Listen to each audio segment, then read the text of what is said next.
ملف قديم في كتاب مسحور، بتلاقي اسمك عليه محفور، بتنادي عليك أصوات عارفاك، وعيون في الليل بتراقب شايفاك، بتفر تدور عالفصل الأخير، فتلاقي دورك مش باقي في كتير.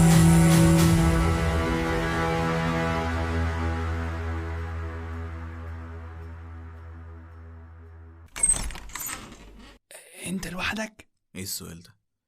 مين هيكون معايا يعني؟ يعني البتاع ده ما جاش النهارده؟ لا انا سايبه بيفطر جوه، خش سلم عليه سردين. يلا سردين يلا.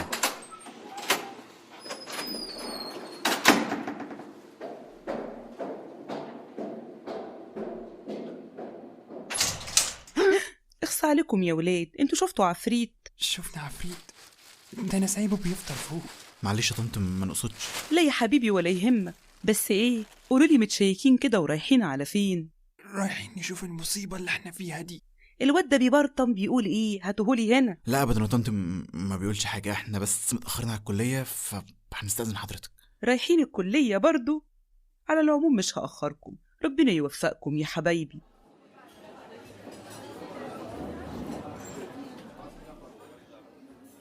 قولي بقى يا حاتم، رحتوا فين امبارح؟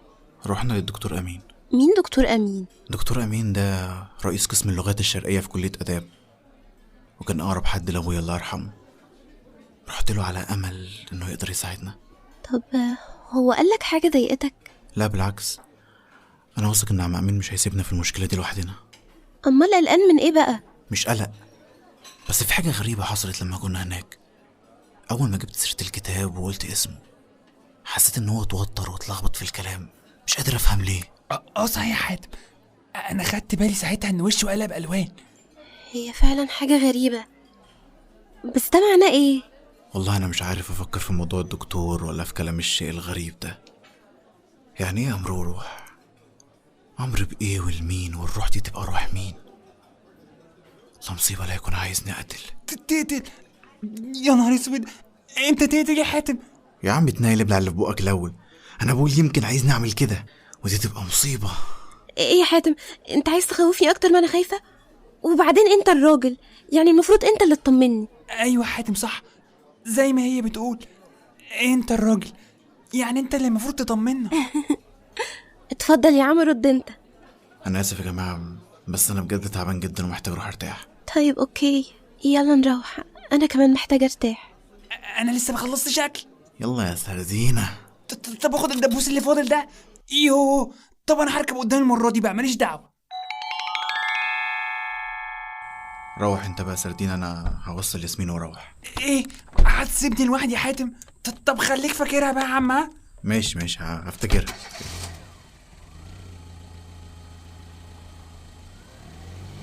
طب طلعتني ليه وانا لسه بخلص اكل؟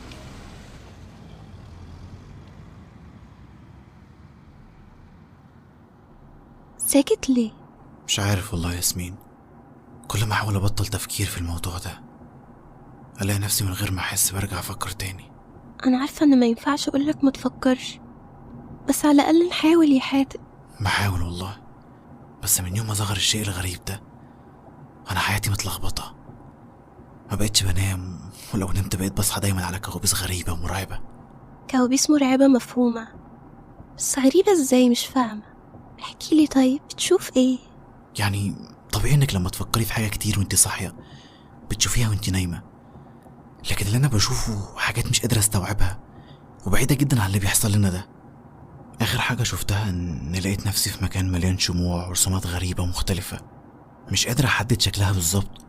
وفي نص المكان ده كان في ست جميله، شعرها طويل جدا وعامل زي الحرير، وعينها كانت زرقاء وبشرتها كانت بيضة جدا وخطوطها حمراء. بتحب انت الستايل ده؟ ها ستايل يا ياسمين؟ هو انا بحكي لك فيلم؟ ده كابوس. ماشي يا حاتم، كمل. بس الست دي كانت واقفة وكان قاعد قدامها بنت ماسكة كتاب بتقرا منه، كانت بتقول كلام غريب ما فهمتش منه حاجة، بس زي ما تكون كده كانت بتقول طلاسم، ومن الواضح ان الكلام ده كان بيأثر على الست بشكل ما. لأنها أول ما بدأت تقرا جسمها بدأ يترعش ويتنفض زي ما تكون بردانة، وبعد شوية بدأت تنزل دم من كل حتة في وشها.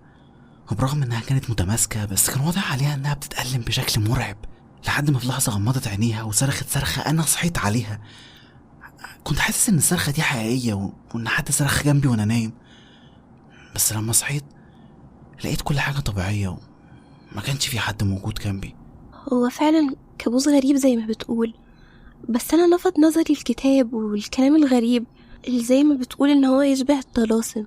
تقصدي إيه؟ مش عارفة، الست اللي بتقول عليها وكل اللي حصل معاها مش قادرة أربطه باللي بيحصل، بس موضوع الكتاب يشبه اللي حصل معانا. مش عارف والله يا ياسمين، أنا مش فاهم أي حاجة. مش انت بتقول ان الشيء ده في كل مرة بيقولك ان هو تحت امرك؟ طب ليه مش فكرت تستغله؟ استغله ازاي يعني؟ ولا تصدقي فكرة حلوة، انا اطلب منه 5 مليون جنيه مثلا. لا جنيه ايه، انا اطلب منه بالدولار. ولا لا اصلا انا عارف نفسي فقري، هقول له عايز فلوس هيقول لي ماليش فيها.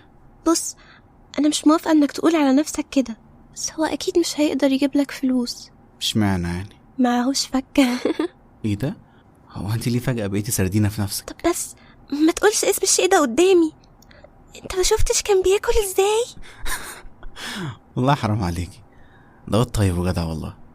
انا مش عارف انت واخده منه موقف كده ليه. واخدة موقف ليه؟ طب اسكت بقى اسكت.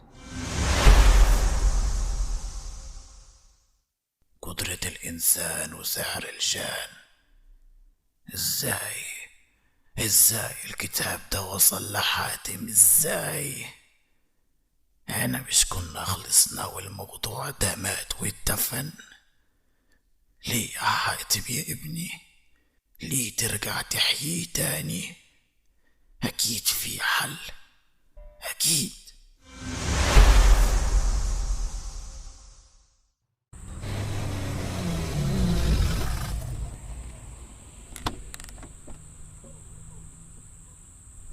يلا بقى ادخلي عشان اطمن عليك قبل ما امشي. طب مش كنت وصلتك بالعربية بدل ما تدور على مواصلات متأخر كده؟ يلا باي باي حاجة. دي عزومة المربية. طب استني اقولك مش عايز اتعبك معايا وبعد كده قولي باي باي. ماشي يا ياسمين؟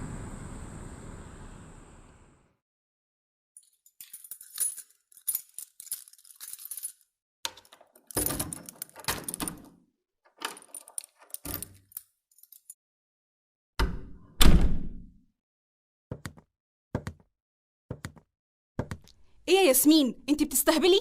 اتأخرتي ليه كل ده؟ قلقتيني عليكي. ما انا جيت خلاص اهو يا علياء، في ايه؟ في اني قاعده لوحدي وحضرتك قافله لي التليفون ومش عارفه اوصلك ولا عارفه انتي فين. اولا انا مش قافله الموبايل، كان نو سيجنال على فكره، وبعدين انتي بتزعقي كده ليه؟ صدقي ان انا غلطانه اني قلقت عليكي. ماشي يا ياسمين. ياسمين،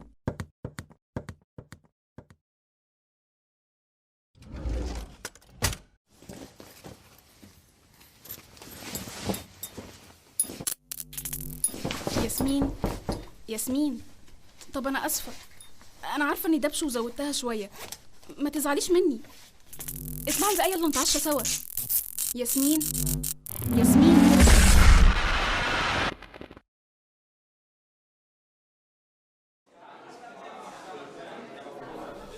واو، انا عايزه اجرب.